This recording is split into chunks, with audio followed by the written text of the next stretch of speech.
बहू शुभ नहीं है। कमरे से बाहर आप जाएंगे या मैं चली जाऊं? मैं अब आपके साथ एक पल नहीं रहना चाहती। दम घुटता है मेरा यहाँ। हाँ, जैसे कि मैं तुम्हारे साथ रहना चाहता हूँ। तो डाइवोर्स ले लीजिए मुझसे।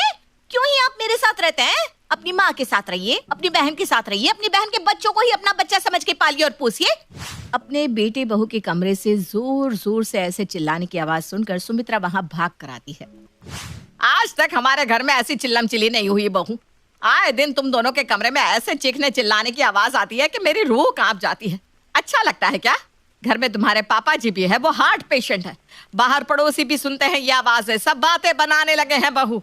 अच्छी बात है ना मम्मी जी की बातें बन रही है। और आप बताइए सुमित, कमरे से बाहर आप सो रहे हैं या मैं सोने जाऊं? क्योंकि मैं गई ना बाहर तो बस हॉल तक नहीं रुकूंगी, मोहल्ले तक जाऊंगी इस बार। हाँ। और बिस्तर से तकिया उठाकर सुमित जनवरी को ठंड में भरी रात में हॉल में बिना रजाई के ही सोने चला जाता है। अपने बेटे की ऐसी हालत देखकर सुमित्रा अपने कमरे में जाकर फूट फूट कर रोने लगती है। कैसे अशुभ पैर की बहू ले आए जी हम। क्या सोचा था और क्या हो गया। हमारे घर की शांति ही खत्म हो गई जी। जीवन तो यही है सुमित्रा जी, हर कदम पर जंग है। न जाने हमसे क्या भूल हो गई। ये कहानी शुरू होती है सुमित्रा निवास से, जहाँ घर के सभी लोग नई बहू के आने के स्वागत में नजरें बिछाए बैठे थे। अरे भैया, आपने दरवाजे पर तो फूल लगाए ही नहीं, और ये सीढ़ियों पर कैसे गेंदे के फूल लगा दिए आपने? प्रिया आएगी तो सोचेगी हमने पैसे बचा लिए। ये सारे गेंदे के फूल हटाकर यहाँ गुलाब के फूल लगाइए और फर्श पर गुलाब की पंखुड़ियाँ बिछा दीजिए। ठीक है ना मम्मी? आखिरकार मेरे इकलौते छोटे भाई की दुल्हन आ रही है। मामी आएगी, मेरी मामी आएगी। सबसे ज्यादा खुश ना आज यही लग रहा है। आखिरकार इसकी नई मामी जो आने वाली है। बैठे रहना मामी की गोद में। आज से तो मैंने तुझे तेरी मामी के हवाले कर दिया। और जिस बहू का इंतजार स्नेहा और सुमित्रा कर रही थी, वो सुमित का हाथ पकड़े गाजे बाजे के साथ दरवाजे पर पहुंचती है। अरे मम्मी, जल्दी से आरती की थाली लेकर आओ, देखो प्रिया आ गई है। ये ले बहू इस घर की चाबी। आज से यह घर तेरे हवाले हुआ। सास हो तो आंटी जी जैसी, जो दरवाजे पर ही अपने घर की बहू को चाबी दे रही है। अब इसके बाद चाहकर भी कोई बहू अपनी सास से लड़ नहीं सकेगी। अरे वो सब तो कहने की बात है बहू। जो बहू घर में कलेश करना चाहेगी ना, वो तो कलेश करके ही रहेगी। और सभी लोगों के सामने प्रिया सुमित की पत्नी बनकर अपने ससुराल आ जाती है। सारी रस्में होने के बाद सभी मेहमान अपने अपने घरों को लौटने लगते हैं। बहुत ध्यान रखना, कोई भी मेहमान खाली हाथ ना जाए। सभी के लिए अच्छे से गिफ्ट्स और ड्राई फ्रूट्स पैक करके देना। अब टेंशन मत लीजिए मम्मी जी, वो सब मैंने पहले ही कर दिया है। और सबसे बड़ा डिब्बा बनाया है मैंने दीदी का, है ना? अच्छा। रसोई के बाहर खड़ी स्नेहा ये सुन लेती है। अपने छोटे भाई की बीवी के मुंह से ऐसी बात सुनकर स्नेहा की आंखों में आंसू आ जाते हैं और वो कोने में सभी से दूर जाकर फूट फूट कर रोने लगती है। अरे क्या हुआ बेटा, तू रो क्यों रही है?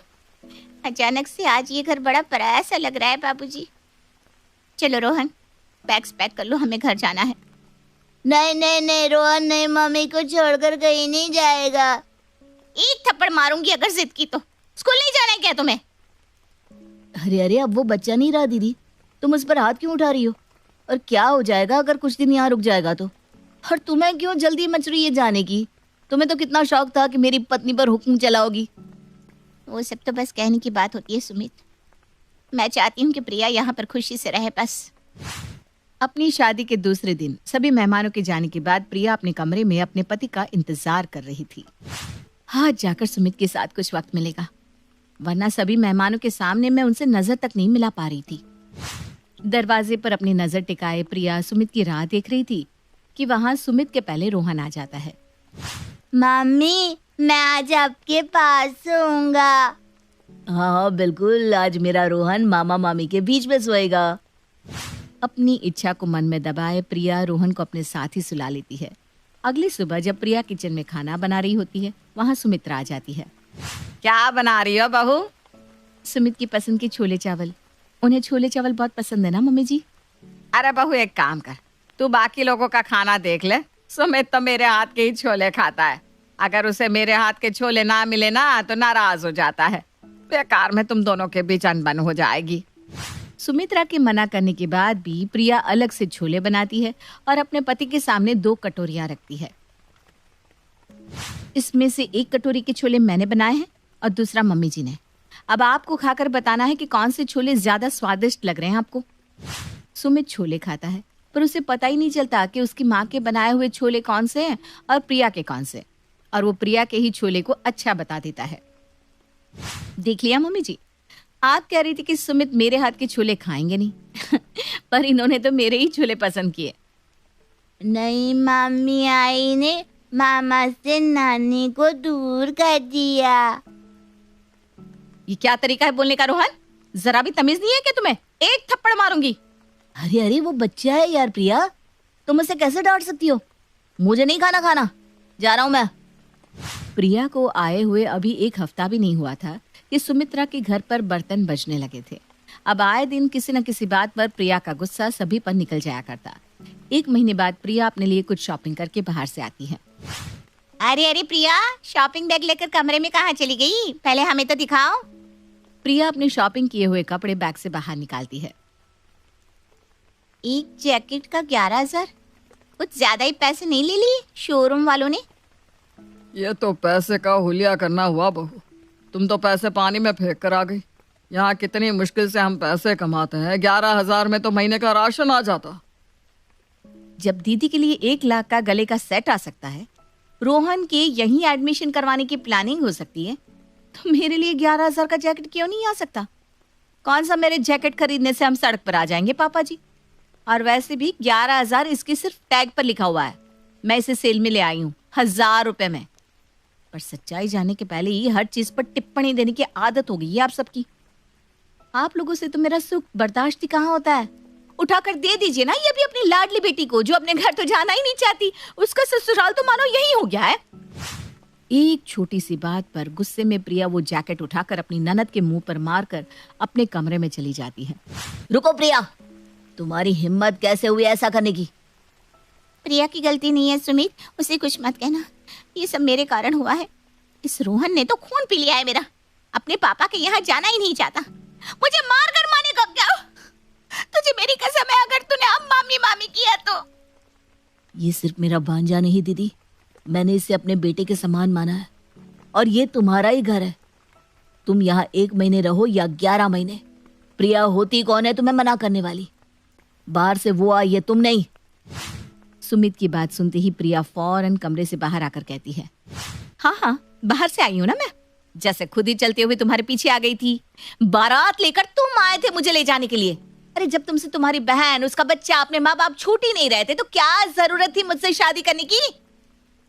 ये कहकर वो वापस अपने कमरे में चली जाती है और दरवाजा बंद कर लेती है। ये सब क्या हो रहा है बेटा? मुझसे ये सब देखा नहीं जाता। सुबह से लेकर रात तक हर बात में इस घर में बस लड़ाई ही होती रहती है। तेरे पापा जी को तो कह नहीं सकती, उन्हें फिजूल खर्च पसंद नहीं है। शुरू से गरीबी ही देखी है ना इन्होंने। पैसे तो हमारे पास अब आए हैं बेटा। सुमित्रा रोती हुई ये सब कह रही थी कि उसके घर से आते हुए शोर को सुनकर पड़ोस की कुछ औरतें वहां पहुंच जाती हैं। रोज तेरे घर से आवाज आती हुई सुनती थी मैं सुमित्रा, पर किसी के घर के मामले में बोलते नहीं बनता, इसलिए कभी आई नहीं। पर आज तेरे सिसकी आवाज सुनकर मुझसे रहा नहीं गया। आज तक चुप थी सुमित्रा, पर आज बोलती हूँ। बहुत ही अशुभ है तेरी बहू, तेरे घर की सारी रोशनी छीन ली है इसने। हाँ आंटी जी, वरना आपके घर से मैंने कभी एक आवाज आते नहीं सुनी थी, पर जब से भाभी आई हैं रोज ही लड़ाई की आवाज आती है। मैं तो कहती हूँ अभी ज्यादा दिन हुए नहीं है, डाइवोर्स करवा दीजिए और फ्री कीजिए सुमित भैया को इस रिश्ते से। अरे नहीं बेटा, मैं दोबारा कोशिश करूंगी। मुझसे नहीं सुनती बहू तो मैं किसी और को बुलाऊंगी, पर मैं सब ठीक करके रहूंगी। सुमित्रा की आंखों के सामने ही उसका घर ताश के पत्तों की तरह बिखर रहा था। रात को रोती हुई वो अपनी बहन को फोन करती है और इस बारे में बताती है। तू चिंता मत कर सुमित्रा, ऐसी कई टेढ़ी बहुओं को ठीक किया है मैंने। मैं कल ही पहली ट्रेन पकड़कर तेरे घर आती हूँ। और अगली सुबह ठीक 9 बजे ही शकुंतला सुमित्रा के घर पहुंच जाती है। जहाँ सबको ऐसा लग रहा था कि प्रिया शकुंतला के साथ भी बुरा व्यवहार करेगी, पर वो ऐसा कुछ नहीं करती। आती ही शकुंतला के पैर छूती है। आइए बैठे मौसी जी, मैं अभी आपके लिए चाय बनाकर लाती हूँ। इसी बहू के लिए ये सब कह रहे थे कि बहू ने परेशान करके रख दिया है, पर यहाँ तो ऐसा लगता नहीं। शकुंतला प्रिया के साथ बैठकर चाय पीती है, बातचीत करती है। प्रिया भी हंस हंस के अपनी मौसी सास के साथ बात करती है। अब मुझे अपना कमरा तो दिखा बहू। हाँ चलिए ना मौसी जी। प्रिया शकुंतला को अपने कमरे में लेकर जाती है, जहाँ शकुंतला देखती है कि प्रिया के बिस्तर पर रोहन सो रहा है। रोहन तुम्हारे साथ सोता है, स्नेहा के साथ नहीं? नहीं ना मौसी जी, मेरी शादी की पहली रात से ही रोहन हमारे साथ ही सो रहा है। आज 4 महीने हो गए। ये कोई बात हुई भला? स्नेहा कोई बच्ची तो है नहीं कि नए शादीशुदा जोड़े के बीच अपने बेटे को सुला देती है। 4 दिन रोहन संभाला नहीं गया क्या उससे? चल कोई बात नहीं बहू, अब से रोहन मेरे साथ सोएगा। क्या फर्क पड़ता है मौसी जी, वैसे भी अब मैं और सुमित एक साथ नहीं सोते हैं। हमारे बीच दूरियां इतनी बढ़ गई है कि वो हॉल में सोते हैं और मैं कमरे में। चलो अच्छा है, पता तो चली मुझे ये बात, तो चिंता मत कर, मैं देखती हूँ। वैसे तो इतनी चिड़ी हुई क्यों रहती है सभी से? मेरे साथ तो बहुत अच्छे से पेश आ रही है। मैं कोई पागल नहीं हूँ मौसी जी, जो बेकार ही सबसे झगड़ा करूं। ऐसा जरूर कुछ हो रहा होगा ना इस घर में जो गलत होगा, पर खैर अब क्या फर्क पड़ता है। मैं अब इस आदमी के साथ रहना ही नहीं चाहती। शकुंतला 24 घंटे अपनी पैनी नजर सबकी बातचीत पर रखती है। रात को जब सुमित अपने काम से वापस लौटता है तो शकुंतला उसे समझाकर प्रिया के कमरे में जाने को कहती है। चलो ये तो गया अपनी बीवी के पास, अब दोनों मियाँ बीवी आराम से साथ बैठकर सारा मैटर सॉल्व करेंगे। वैसे ठंड बहुत हो गई है, स्नेहा को चाय बनाने को कहती हूँ। जैसे ही शकुंतला स्नेहा के कमरे के बाहर पहुंचती है। नहीं मम्मी, मुझे मामी के पास नहीं सोना, मुझे आपके पास सोना है। एक थप्पड़ मारूंगी ना, कहा ना अपनी मामी के कमरे में जाओ और जिद करो, मामू मैं आपके पास ही सोऊंगा। जा रोहन, मेरा अच्छा बेटा है ना तू। नहीं, मेरी नहीं मान रहा है ना, अभी तेरे पापा को कॉल लगाती हूँ। स्नेहा अपने पति को कॉल लगाती है। आप ही समझाइए ना इसे, कितनी मुश्किलों से मैंने सुमित और प्रिया के बीच के रिश्ते को इतना खराब किया है कि किसी भी वक्त उनका डिवोर्स हो सकता है, पर पता नहीं कहाँ से ये मौसी बीच में आ गई। उनके रहते मैं प्रिया के पास जा भी नहीं पा रही, तो कैसे उसके कान भरूं? क्या करूं जिससे वो झगड़ा करने पर मजबूर हो जाए? ऊपर से उन्होंने सुमित को प्रिया के कमरे में भेज दिया। इन दोनों को ना एक साथ समय नहीं मिलना चाहिए। अरे कोई बच्चा हो गया तो सारी की सारी प्रॉपर्टी हमारे हाथ से चली जाएगी। पर ये रोहन समझता ही नहीं। अरे बेटा, तेरे पापा तो कुछ कमाते नहीं, नाना जी का घर दिख रहा है ना कितना बड़ा है। अगर मामा मामी के बीच तू सोएगा तो उसके बाद ये घर तेरा हो जाएगा। फिर तो बड़े स्कूल में जा सकेगा, अच्छे अच्छे कपड़े पहन सकेगा जैसे मामी पहनती है ना? तो इतने दिनों से तो वही कर रहा हूँ जो आप कहती है। मुझे कहाँ मिला सब कुछ? तुमने कहा था साइकिल दिलवाओगी, कहाँ दिलवाई? पता नहीं किसकी नस्ल है ये, पैसे का पिशाच हो गया इस उम्र में। एक ही बार में मिल जाएगा क्या सब तुझे? दिन भर ये खेलना है वो खेलना है। इतना ही दिमाग है तो ऐसा दिमाग लगा कि मामी तुझ पर हाथ उठा दी और मामा जी को मामी पर गुस्सा आ जाए और वो गुस्से में मामी को घर से निकाल दे। फिर तो बेटा साइकिल नहीं कार मिलेगी, कार। तो ये सब इस सपोली का किया धरा है। और गुस्से में एक लात मारकर दरवाजा खोलकर शकुंतला स्नेहा के कमरे में चली आती है। एक हाथ से स्नेहा के बाल पकड़े उसे खींचते हुए हॉल में ले आती है। सुमित्रा, संतोष जी, प्रिया, सुमित, सभी यहाँ आओ। क्या हुआ दीदी? और आपने ये स्नेहा के बाल क्यों पकड़े हुए हैं? कहीं किसी ने आपके कान तो नहीं भर दिए?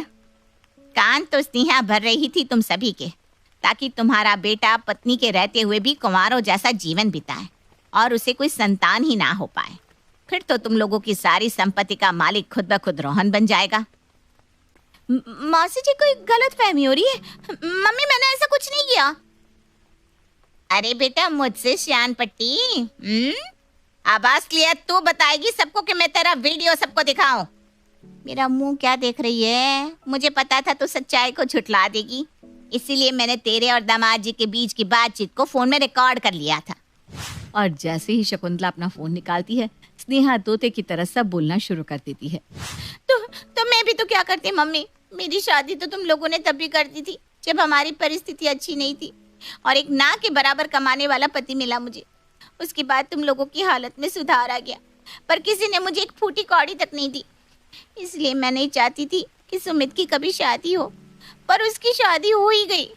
अब वो और प्रिया अगर एक साथ होते तो उसे बाप बनते देर नहीं होती, और अगर उनका खुद का बच्चा हो ही जाता तो प्रॉपर्टी में रोहन को कुछ भी नहीं मिलता। इसलिए प्रिया के घर आती ही मैंने उसके मन में आप सभी के लिए गलतफहमी पैदा करनी शुरू कर दी। मैं उसके कमरे में रोहन को भेज दिया करती ताकि सुमित पूरी रात रोहन में ही लगा रहे और अपनी पत्नी को देखने तक का समय ना मिले उसे। फिर मैंने एक दिन प्रिया के कान में ये बात भी डाल दी कि सुमित के मन में कोई और लड़की है, इसलिए वो प्रिया के करीब आना नहीं चाहता। अब ऐसी हालत में कोई भी अच्छे घर की लड़की उस नाम के रिश्ते को खत्म ही कर दी थी ना। मैंने हमेशा रोहन को अपने बेटे से बढ़कर माना है दीदी। तुम्हें कुछ चाहिए था तो मांग लेना था, ये सब क्यों किया तुमने? निकल जा इस घर से स्नेहा, मुझे ऐसी बेटी नहीं चाहिए। सुमित्रा फौरन अंदर जाती है और स्नेहा का बैग पैक कर उसे बाहर लाकर दे देती है। वो रहा दरवाजा, निकल जा बाहर। रुक जाइए दीदी, जिस प्रॉपर्टी के लिए आप ये सब कर रही थी उस प्रॉपर्टी का आधा हिस्सा तो पहले ही सुमित ने रोहन के नाम कर दिया था। ये लीजिए हमारे दूसरे फ्लैट के पेपर्स, रोहन के नाम है फ्लैट। अब हमारे घर दोबारा मत आइएगा। और कुछ इस तरह स्नेहा का राज सभी के सामने आ जाता है। जहां सभी को बहू अशुभ लग रही थी वहां असल में अशुभ तो बेटी निकल जाती है। पर शकुंतला की समझदारी के कारण सुमित्रा का घर टूटते टूटते संभल जाता है।